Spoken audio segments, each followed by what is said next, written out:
This is Hannibal here with a huge daily news update. Randy Orton says he's going to wrestle into his 50s or until 50. He's 44 now, making over 4 million a year according to reports. Ric Flair appeared on the MJ Morning Show Q105 this morning, and for the first time in several media appearances, said he was wrong to lose his temper at the pizza restaurant the other day, but he denies alcohol played a role in what happened. And if you haven't seen the video of the last part of the incident, watch it. He does clearly seem drunk, but he's denying he was drunk. He said he was wrong for getting upset. He should have just walked out the door. But he says one of the kitchen staff pissed him off in the bathroom, and no one knows what actually happened in the bathroom except for him and this kitchen staff member. He wasn't specific here. He says he doesn't take pictures or shake hands in bathrooms, but he doesn't specifically say if the kitchen manager asked him for a picture or to shake hands. He just says he doesn't shake hands or take pictures in the bathroom. And he said the kitchen manager was in the stall. So what? I don't know how he got in the stall. You can imagine he probably had to go to the bathroom and was texting in the stall. So according to Ric Flair, who I guess could see through, he's looking through the crack in the stall, and he could see the kitchen manager texting, and he felt he was taking too long in the stall. Remember, if Ric Flair's outside a stall and you're taking a crap, you better be careful, or he's gonna start yelling at you. And by the way, he says he's not even drunk while doing this, which is just absolutely insane. Um, he's claiming he only drank Michelob Ultras and had probably two mixed drinks. He says probably here. So he doesn't specify the amount of these Michelob Ultra drinks. He denies being inebriated when there's tons of reports from the restaurant saying he was inebriated, and the footage speaks for itself. Another interesting thing is his original post about this claimed he spent $1,500. Now, that's a lot of money to be spending at a pizza place, which would indicate that he drank more. However, he's changed his story now to say he spent $200 at the actual restaurant and tipped somebody $1,000, which is just wasteful. I mean, for a guy that's known to have money issues, that's definitely wasteful. Um, and then he goes on to say, quote, any man that goes into a bathroom knows you can see into the stall. I said, get your ass off there. I need to use the restroom.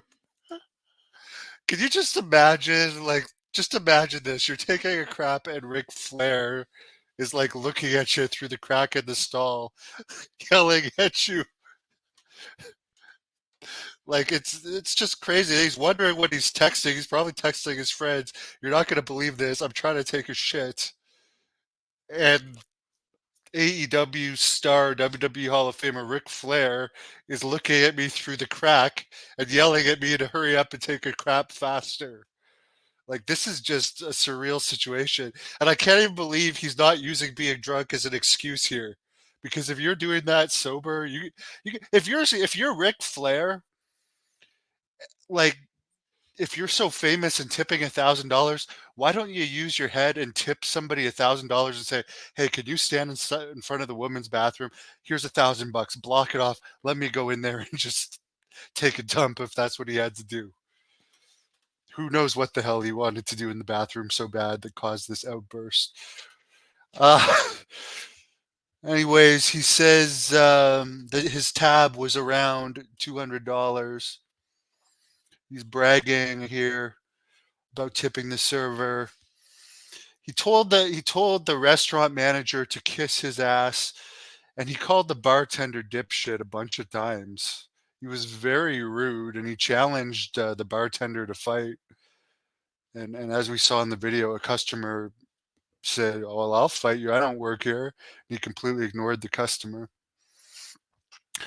The manager of the bar says the video was leaked by someone in the restaurant, and it speaks for itself.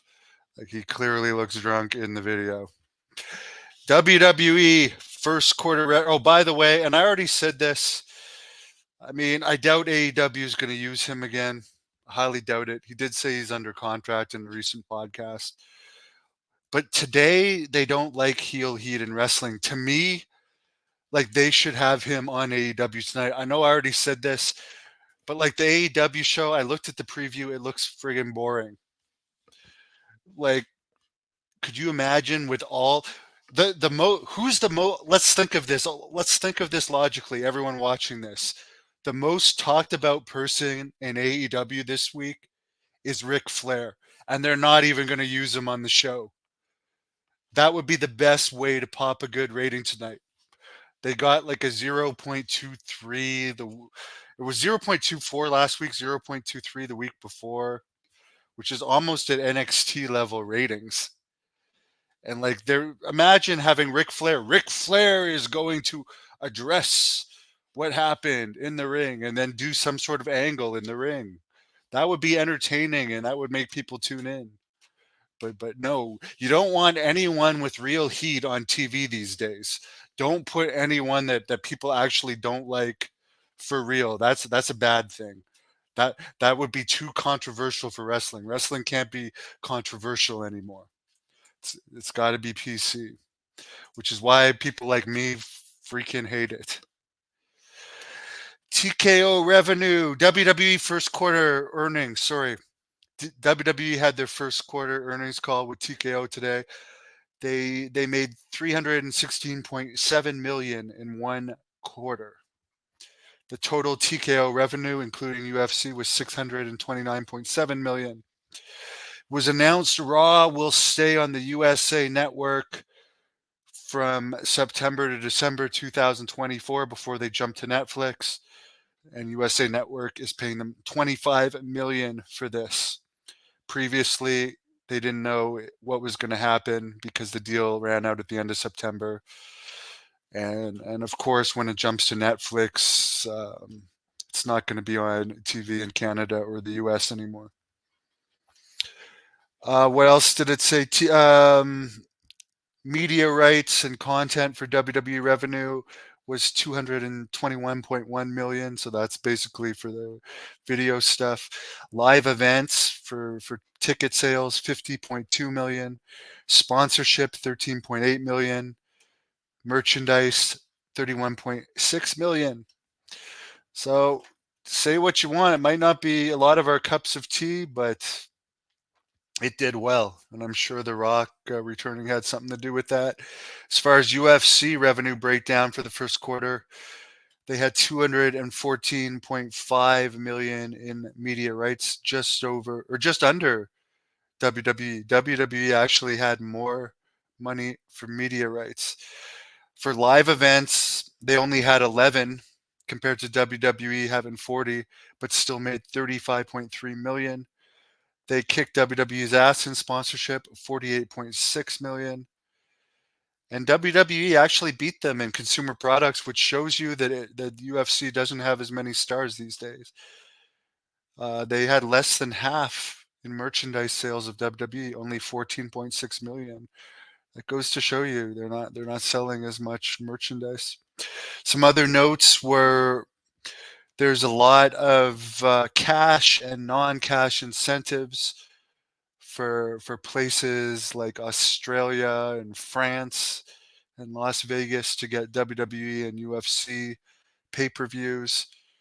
TKO said they got a quote-unquote meaningful payment for WWE Elimination Chamber in Australia, the highest payout ever for a non-Saudi Arabia show.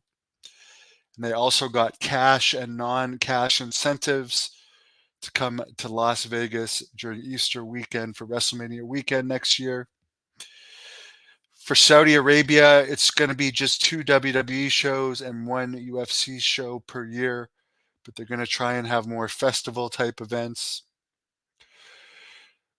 Apparently, as far as the Gable Stevenson or Steveson, there's some NFL teams now that he's been released by WWE interested in him. And he's been fighting with or training with Robbie Lawler for UFC. So there you go. The last thing I'll talk about, the King of Connecticut, a character on this channel, did a video today about there's a website that put out a video confusing Nick Eugene Dinsmore, a guy I actually wrestled in WWE, and I knew him briefly in Puerto Rico, and I've interviewed him. They're taking the story of Buck Zumhoff, the child molester, and saying that it was Nick Dinsmore Eugene that did it. And they're saying Nick Dinsmore is in jail now and stuff. He should definitely sue them for slander, because to have a website claiming you're in jail and you're a child molester, that's absolute bullshit. So I actually checked with Eugene about this just to make sure. I said, "Are you in jail? Is any of this true?" And he said, "I wasn't the first guy that informed them about this." And he said, "No, that's definitely they're confusing him with Buck Zumhoff, whose I guess real first name is Eugene, but they're talking about it as if it's Eugene from WWE that did this, because Buck Zumhoff in WWE, which by the way, they used him as a jobber in WWE after some of this child molestation stuff had happened, but news didn't travel as fast in those days. But I think it's bullshit that this site is basically insinuating that Nick Dinsmore is in jail for molesting a kid. Yes, Flair should stop doing media appearances, and like to try and claim that he behaved like that if he was sober. I think to me that's worse because being drunk and stupid, I mean, drinking is bad. I actually honestly, and I've said this in my memories, book draft entries, I used to look up to Ric Flair and think, and I used to think, and also when I first broke into the business, there was a lot of mentalities still like it was in Ric Flair's day, where like it was cool to get drunk every night. It was cool to cheat on your wives and be an asshole. But now that I've realized and actually suffered a bunch from making some of the mistakes that Ric Flair did, like I realized he was a horrible role model to have. And yes, he's embarrassing himself. I mean, he needs to have people with him when he goes out in public to make sure he doesn't do that kind of stupid stuff. And I mean, I just saw him on an interview with Chris Van Vliet saying he just drank every day. He drinks every single day. It's a miracle he's still alive. Do I think Ric Flair has brain damage from being punched by Hands of Stone? Ronnie Garvin. Yes.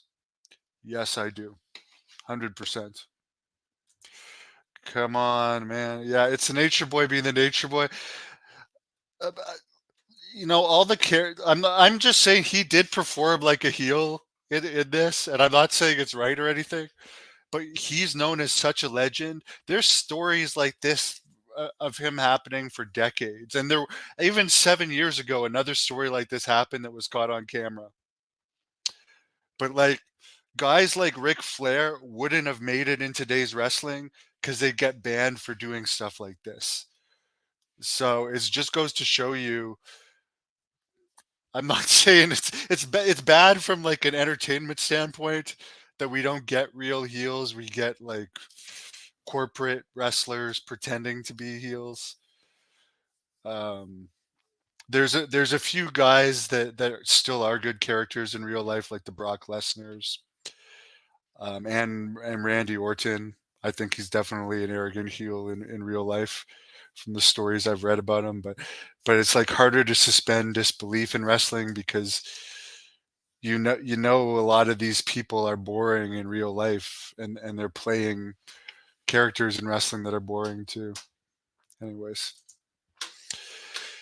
anyways, I just find it funny that he's denying he's drunk, and also I think it's dumb that AEW is not capitalizing on this publicity that Flair's getting, and they're probably, as I said before, I don't think they're going to use him again. I'd be shocked if they do. But like, what would be interesting, what would give AEW a buzz, because they're certainly not having anything buzzworthy lately, would be to like capitalize off of this type of angle. Yeah, he was cool from 30 to 40. I would say he was even cool from like 30 to 55, but at 75, no. And yeah, the fact that he supposedly knocked alcohol over a 4-year-old kid, or knocked drinks, it wasn't specified what kind of drinks. That, again, this is like in the afternoon. It's not even at a bar at night. It's not even like late at night. This is at like a family. This is at a family pizza restaurant. I guess I forgot about that until you brought up that there's kids. I keep thinking this is like at a bar or something. He's at like a family restaurant behaving like this at a place where there's kids. So that where he's calling the guy dipshit and telling the managers loudly to kiss his ass and challenging people to fights. There's kids all around.